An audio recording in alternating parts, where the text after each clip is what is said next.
근데 누구나 지금 다 대한민국 국민 누구나 정치에 관심 있는 분이면 윤석열 전 총장이 정치할 거라고 보잖아요. 그러네요. 일단 현재 시점에서는. 근데 아직도 윤석열 전 총장은 등판하지 않고 본인이 직접 얘기하지 않고 기사 보면 다 뭐 법조계 지인, 측근, 야권 관계자, 지인 막 이렇게 얘기하고 얘기 나온 거에 대해서 윤석열 전 총장은 정정하고 이런 게 반복되거든요. 그건 왜 그런 걸까요? 공보팀을 왜 곧 본인이 안 구성할 나오고? 거예요 아마. 네, 뭐 지금 그렇게 사실 뭐 몇 명의 이제 참모가 있긴 있는 것 같은데 네. 지금 완전히 뭐 캠프라고까지는 말하기 어려운 정도의 몇 명이 있는 것 같아요. 네. 근데 이제 어쨌든 그 정식 공보팀이 선정되기 전에는 대단히 조심하는 것 같아요. 이철우 교수가 전달한 게 저 그대로 맞다고 봐요. 국민의힘의 입당설이 너무 과도하게 나오는 게 부담스러울 수 있죠. 그리고 자신이 원래 정치하려 했던 게 아닌데 국민이 소환하지 않았느냐. 네. 국민이 하라는 대로 하겠다라는 말이 그 생각이 윤 전 총장의 저 생각이라고 봐요. 지금 국민의힘에 원래 입당하지 않으려 했던 건데 네. 제3지대를 모색해 왔는데 아까 말씀 나눈 것처럼 그런 상황이 됐단 말이죠. 네.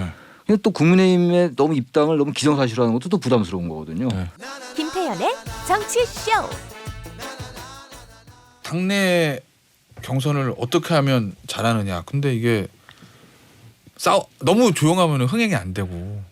저 흥행이 중요하죠. 네. 근데 사실. 흥행이 지나치면은 막 이게 나중에 끝나고 이제 뒤끝이 남고. 왜냐면은 앞서 우리 저 이명박 전 대통령 나왔는데 그때 2007년이죠. 한나라당 경선이 흥행이 최고였잖아요. 근데 그 뒤끝이 십몇 년 갔잖아요. 이번 지금 저 국민의힘 전당대회는 어떻게 보세요? 이게 흥행을 성공할 수 있는 수준에서 멈추는 건가 아니면 뒤끝이 있을래나? 아니 근데 그 예비 경선 때 네. 그 원래 그 결과가 공개가 안 된다고 그랬었거든요. 네. 근데 아시다시피 뭐 거의 그 실시간으로 공개가 됐잖아요. 에이, 정치권에 다 공개되지 뭐. 그러니까 분명히 그 그죠? 공개되면서부터 사실 지금 그 이후로 사실 11일 결과 나올 때까지 흥행 면에서는 특히 이준석 후보 바람 예. 때문에 저희가 예. 기사량이 뭐 굉장히 많이 늘어났으니까 예. 컨벤션 효과는 확실히 보고 있지 않을까. 예. 근데 이제 문제는 이제 후유증이겠죠. 아 근데 앞서 뭐 나경원 전 원내대표하고 주호영 원내대표하고 이준석 전 최고 얘기 들어보니까 뭐 난리도 아니에요. 막 무슨 뭐 망상 뭐 뇌피셜 나오고 뭐 그다음에 뭐 무슨 뭐 또 어마어마한 얘기 나오고 막 이러던데. 11일 날이면 이제 얼마 안 남았는데 예. 마지막에 갈수록 좀 원래 이 전당대회가 변화수의 이준석 이런 쪽으로 갔었는데 예. 좀 완전히 이전 투구 양상을 좀 보이는 것 같아요. 특히 이제 나경원 이제 전 원내대표가 이제 굉장히 강하게 이제 여러 가지 프레임을 제기하고 있거든요. 제가 기사 보니까 막말 얘기를 하면서 당 대표 되면 계속 이런 막말 할 거냐 이렇게 얘기를 했더라고요. 그러니까 논점을 이제 막말 할 거냐 안 할 거냐 논점을 가져가려는 것 같아요. 아 논점이. 아니, 논점 자체를. 그러니까 이준석 후보가 그 재빠르게 또 간파해가지고 네. 왜 막말 프레임 거냐라고 또 정확하게 짚고 나왔더라고요. 예. 근데 아무튼 유권자들이 보기에는 예. 뭐 사실 전당대회가 그런 것들이 불가피해요. 네거티브라는 게 정치라는 게 예. 근데 네거티브와 검증의 경계가 좀 애매하긴 해요. 모호하긴 하죠. 근데 네거티브가 이제 과도하게 되면은 유권자들은 일단 싫어합니다. 그분을. 아 그런 것 같아요. 네, 되게 앞서가는 후보들에 대해서 이제 좀 후발주자들이 네거티브를 많이 하잖아요. 결국은 지는 경우가 많아요. 그래서 그런 부분들 좀 이제 며칠 안 남았지만 설령 네. 누가 이길지 모르지만 예. 현재로 봐서는 제가 볼 때 이준석 후보가 유리하다고 좀 보긴 보는데 네. 뭐 결과는 봐야지 하는 건데 예. 그렇다 하더라도 승패에 관계없이 좀 중진답게 또 신진은 신진답게 예. 그렇게 패하게 했으면 좋겠어요. 너무 막말 같은 것도 많이 나오고 이준석 후보도 너무 말을 좀 거칠게 하는 면이 좀 있더라고요. 그런 건 젊은 이미지는 좀 안 맞다라는 느낌이 좀 들더라고요. 이거 끝나면 봉합이 되겠어요? 잘? 예전에 친이 친박처럼. 근데 뭐 이준석 개 나경원 개가 없으니까 뭐 개파 싸움은 안 일어날래나? 근데 당 대표가 본선을 뛰는 구조는 아니니까 그러니까 이게 대선 경선이 아니니까. 대선 경선 같은 경우에는 뭐 컨벤션 효과가 본선으로 이어지면서 되는 건데 컨벤션 효과라고 하는 전대 효과는 당의 이미지 제고가 중요할 텐데 그런 면에서 봤을 때 당 대표의 뭐 이를테면 변화의 선택이냐 안정의 선택이냐에 따라서 국민들의 평가가 달라지지 즉자적으로 대선에 이 전대가 영향을 바로 미치는 건 아니겠죠. 근데 논쟁의 지점은 그래도 대선에 가 있잖아요. 네. 뭐 망상 뇌피셜 얘기 나온 것도 네. 이른바 김종인 위원장 발언 관련해 갖고 나경원 후보가 위험한 공감대를 네. 이준석 후보가 갖고 있는 거 아니냐. 네. 결국 그거 윤석열 배제론 아니냐. 맞아. 그런 얘기 이렇게 예. 꼬집으니까 예. 그거에 대해서 그 이준석 후보가 아이 그건 프레임이고 망상이고 이런 반박을 하고 있는 거잖아요. 네. 거기에 닿아 있는 지점은 결국 대선 예. 주자로서의 윤석열을 어떻게 바라볼 것이냐인데 그렇다고 이준석 후보가 윤석열을 배제한다는 워딩을 한 적은 없어요. 그렇죠. 그리고 실제로 당의 후보로 모실 수 있으면 모시겠다라는 취지로 계속 얘기를 예. 하고 있는데 나경원 후보가 계속 2등, 그러니까 예선 경선에서의 2등 주자로서 비판하는 대목은 아무래도 이준석 후보는 어떤 정치적인 연이 유승민 전 의원이라든지 이런 분들과 가깝기 때문에 예. 윤석열이라고 하는 지금 자원을 지금 현재 상황에서의 자원을 잘 활용하는 쪽은 아닐 것이다라고 자꾸 의문부호를 던지는 거죠. 그러니까 당원들이 그걸 어떻게 받아들이냐의 문제인데 예. 그건 사실 당원들의 선택이겠죠. 근데 어제 보니까 윤석열 전 검찰총장 없이 대선 승리할 수 있느냐? 예. 그랬더니 다수 후보가 다 엑스표를 들더라고요. 그렇죠. 야권 1등이니까. 네. 근데 그렇다면 적어도 윤석열 배제는 적어도 명시적으로는 아닌 거죠. 예. 속마음까지 뭐 계속 그걸 물어본다는 건 의미가 별로 없는 거고. 그리고 사실 현실적으로 윤석열이라는 변수는 뭐 야권에서 거의 부동의 위치예요. 현재로서는. 현재로서는. 당연히 배제할 수 없죠. 네. 이걸 배제할 거냐 안 할 거냐. 처음엔 개파 프레임 논쟁으로 가다가 윤석열 배제론 뭐 이런 쪽으로도 가고 김종인 전 비대위원장의 그 발언과 관련시켜 가지고 그러니까 이런 모습들이 현실에 맞지 않는 논점을 자꾸 제기하는 것 같아요. 나오거나 등등이. 예. 근데 그건 썩 저렇게 흥행에는 별로 도움이 안 되지 않느냐. 네. 자연스럽게 네. 윤석열 전 총장 얘기로 넘어갔는데 이 김종인 전 위원장이 얼마 전에 막 뭐 검사가 바로 대통령 된 사람은 없어 뭐 이러고 이제 뭐 약간 동서고금해라는 동서고금해 갑자기 별의 순간이라고 그러는 게 몇 개월 전인데 3월에 예. 그랬었는데 한 3개월 싹 바뀐 거잖아요. 바뀌었죠. 예. 왜 그렇다고 보세요? 아니 원래 3월에 그렇게 얘기를 했을 때는 예. 윤석열이라는 사람을 만나본 적은 없지만 네. 뭐 소위 자문을 구해오면 네. 뭐 얘기해 볼 수 네. 있다라는 열린 쪽이었잖아요. 그런데 이제 시간이 흐르고 윤 전 총장이 사실 김종인 위원장을 만났다라는 소식도 없고 네. 연락을 취했다는 얘기도 네. 없죠. 네. 그리고 실제로 그런 일은 있었던 것 같지 않고 예. 김종인 위원장은 좀 마음이 멀어진 것 아닌가. 자문을 안 구했구나.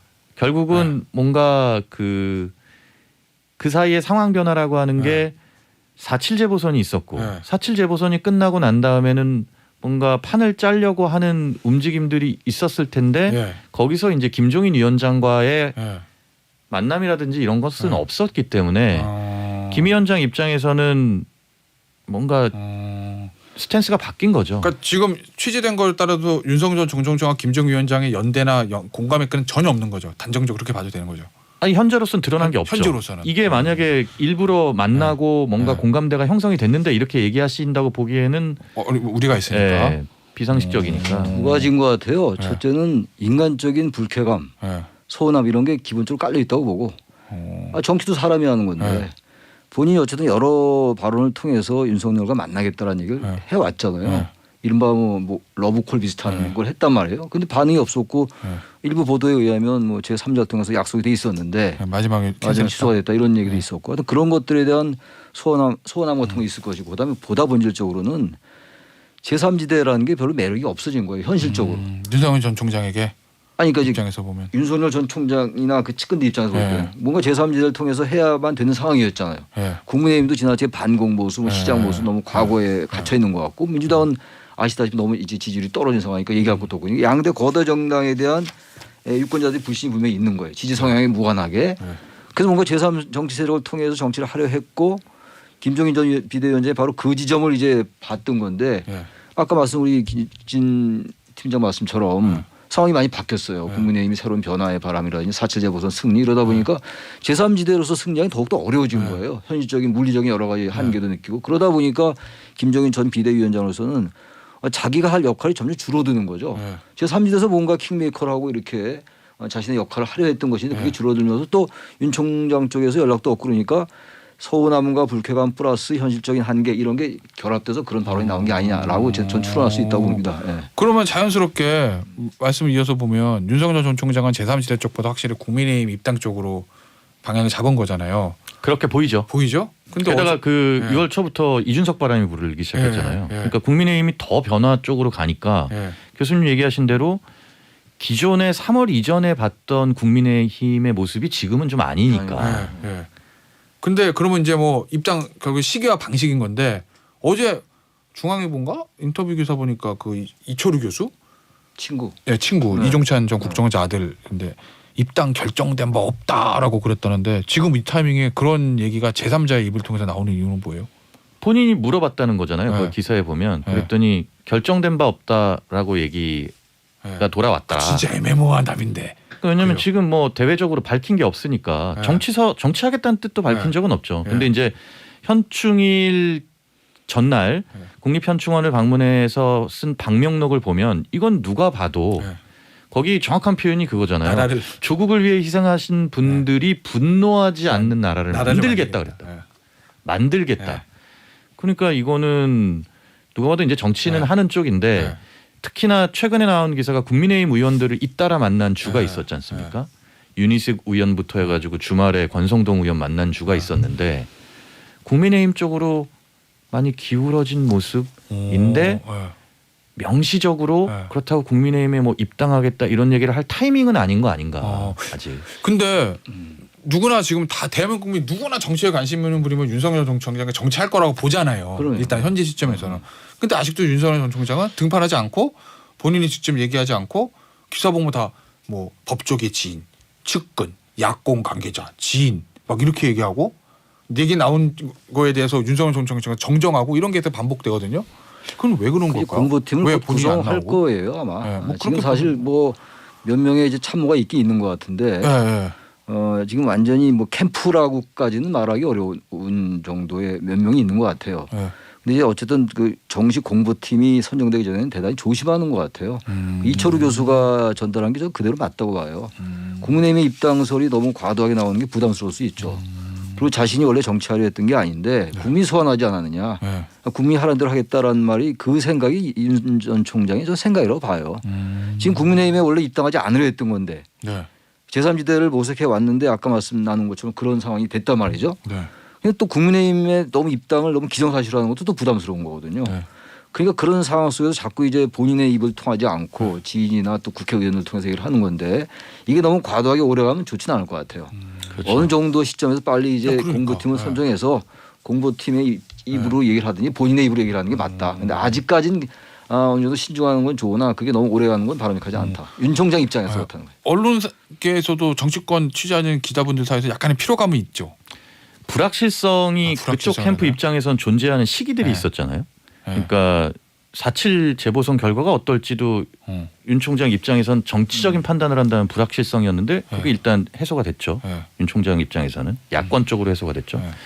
그다음에 6.11 전당대회도 일종의 불확실성으로 존재하고 있을 수 있겠죠. 네. 그래서 아마 예측이 나오는 거는 6.11 전당대회가 끝난 다음에 새로운 당대표와 모색을 할 가능성이 있다라는 게 좀 점쳐지고 네. 있는데 네. 그렇게 따지면 네. 여당이 또 예비 경선에 들어갈 수 네. 있거든요. 네. 대선 연기론이라는 게 이렇게 경선 연기론이 힘을 못 얻으면 네. 6월 말부터는 또 예비 경선에 들어가는 네. 여러 가지 불확실성이 있는데 문제는 문제는 불확실성이 다 해소된 다음에 뛰어드는 거는 그건 누구나 할 수 있는 거 아니냐라는 네. 또 반론이 있을 네. 수 있지 않습니까? 왜냐하면 내가 다 만들어진 네. 상태에서 아무런 소위 얘기하는 네. 배팅 없이 네.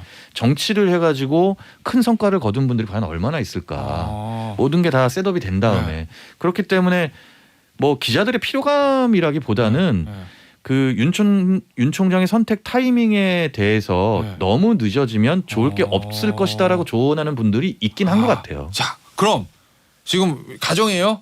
SBS 정치팀장이니까 딱 지금 윤석열 전 총장 단독 인터뷰 기회가 잡혔어요. 지금 이 순간 뭐 물어보실 거예요? 정치는 분명히 하실 것 같은데 네. 정치에 뛰어들면서 일성을 뭐라고 내실 겁니까? 이렇게 좀 묻고 싶어요. 아, 일성은 뭐라고 네, 내실 뭘 겁니까? 위해서 정치를 하겠다라고 얘기를 하면서 뛰어드실 건지. 진짜 첫 메시가 제일 중요하겠다. 네, 뭐 그게 좀 궁금하긴 해요. 저는 개인적으로.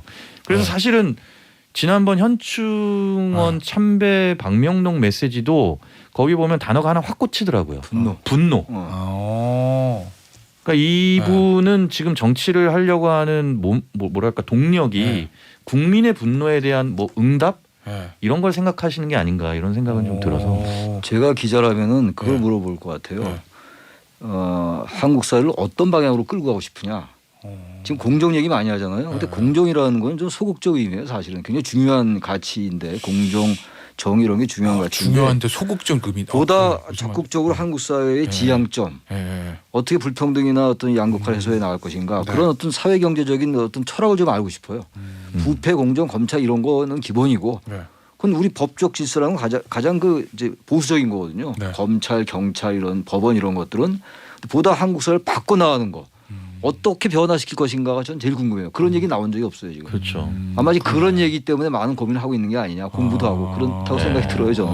그러네요. 직접 묻고 싶은 게 정말 많죠. 뭐 예를 들어서 기본소득 논쟁이 저렇게 네. 주요 주자들이 예, 갖고 버리고 있는데 예. 그거에 대해서 어떤 견해를 갖고 계신가 뭐 네. 이런 것도 다 궁금하고. 글쎄요. 아 그렇구나. 사회 경제적인 차원들 예. 네, 검찰에 관련된 거 말고 민주당 얘기 좀 해볼게요. 경선 연기론 막 꺼지는 것 같더니 다시 꺼진 게 아닌 것 같죠? 오늘 정세균 전 총리가 기자 간담회를 진행 이미 아마 끝났을 수 있겠는데요. 예. 아, 오전에 아마 끝났겠네요. 거기서도 경선 연결에 대한 질문이 예. 나왔을 거고 예. 뭐 이낙연 대표에게도 그 질문이 아마 계속되고 있는데 네.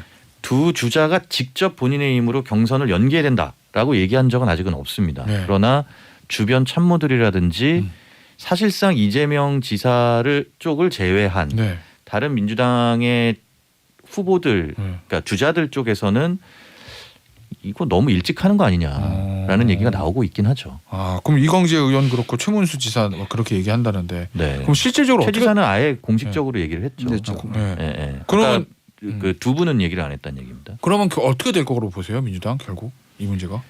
송영길 대표 현 지도부의 선택일 텐데 네. 계속 그 전당대회 과정에서 그런 얘기를 했죠. 주자들 간에 합의가 되지 않는 네. 그 룰을 바꾸는 게 쉽지가 않다라는 취지로 얘기를 해왔기 때문에 현재로서는 특히나 여론조사상으로 1등 주자가 반대하는 룰 개정이 쉽지는 않겠죠. 굉장히 어려울 건데 문제는 이재명 지사도 그런 입장을 보이다가 네. 다른 선택을 할 수도 있지 않을까라는 생각은 들어요. 아, 왜냐하면 어차피 그게 만약에 네. 강해지면 네. 뭐 룰이라는 게 네. 1위 주자 입장에서 어느 임계치를 넘어버리면 네. 받아주는 게 나중에 통합에는 나쁠 게 없거든요. 그러니까 오히려? 이번에 네. 이준석 후보도 사실 좀 특징적이었던 게 네. 여론조사를 그 7대 지지자와 네. 그 다음에 역선택. 무당층, 네. 그러니까 국민의힘 지지자와 무당층만으로 하는 거를 받았잖아요. 받았죠. 네, 받은 거죠. 네. 근데 그거는 어쨌든 예선 경선 1위 주자로서 네. 받아도 이길 수 있겠다라는 오. 판단 때문 아니겠습니까? 어찌됐든. 오. 근데 왜냐하면 이준석 후보 입장에서는 민주당 네. 지지층에서 이준석 후보에 대한 뭐 홍도가 더 높을 수 있으니까. 네. 마찬가지로 이재명 지사도 판단이 바뀔 수 있는 지점이 혹시 올 수는 있지 않을까. 아. 역시 변수는 윤석열 전 총장이라든지 아. 국민의힘 상황이겠죠. 저는 경선 연기를 계속 얘기하는 건 바람직하지 않다고 생각해요. 왜냐하면 원칙대로 가는 게 맞다. 지금 보면은 흥행 얘기를 하거든요. 네. 너무 빨리 했다. 그럼 그거 모르고 정했었나요? 대선 일정이 이미 나와 있었던 거였잖아요. 네. 그리고 지난번 다들 하는 얘기입니다만 서울시장, 부산시장 재보궐선거 그거 결국 바꿔서 출마해서 떨어졌잖아요. 네. 그것도 굉장히 인식이 안 좋게 남아 있어요 국민들에게. 그 이거 자꾸만 흥행에 손해가 아니 정치가 흥행 그 자체는 아니잖아요. 네. 게다가 현실적으로 아까 말씀처럼 1위 주자가 일단 반대하고 있는 상황이라고요. 네. 1위 주자가 흔쾌히 오케이 하면 그냥 막 네. 연기하면 돼요. 네. 근데 지금 반대가 강한 상태에서 네. 지금 국민의힘은 좋으나 싫으나 지금 변화바람 불고 뭔가 새로운 네. 모색을 탈출을 하고 있는데 네. 여전히 여긴 경선 연기냐 아니냐 가지고 한다.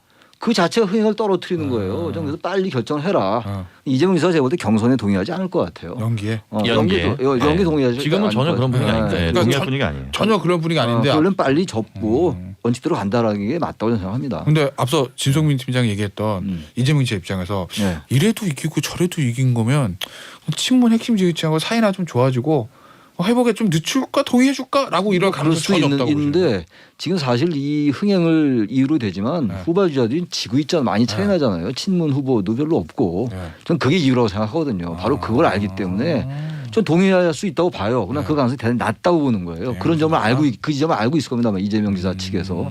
그래서 현실적으로도 가능하지 않은 건 빨리 접고 흥행으로 하는 게 낫다. 그야말로 어떤 쟁점을 발견해 가지고 사회적 균열이 무엇이 있는가 그걸 쟁점 추구해서 글로 가야지 경선 연기도 아니냐는 전 바람직하지 않다고 생각합니다. 알겠습니다. 야, 문자가 많이 들어왔어요. 백다정님 기자가 되고 싶은 아들이 열심히 듣고 있네요. 진성민 팀장을 위한 문자인 것 같습니다. 이영민님. 정치쇼 벌써 MC가 3번 이상 바뀌었는데 듣고 있는데 라이브는 처음이네요.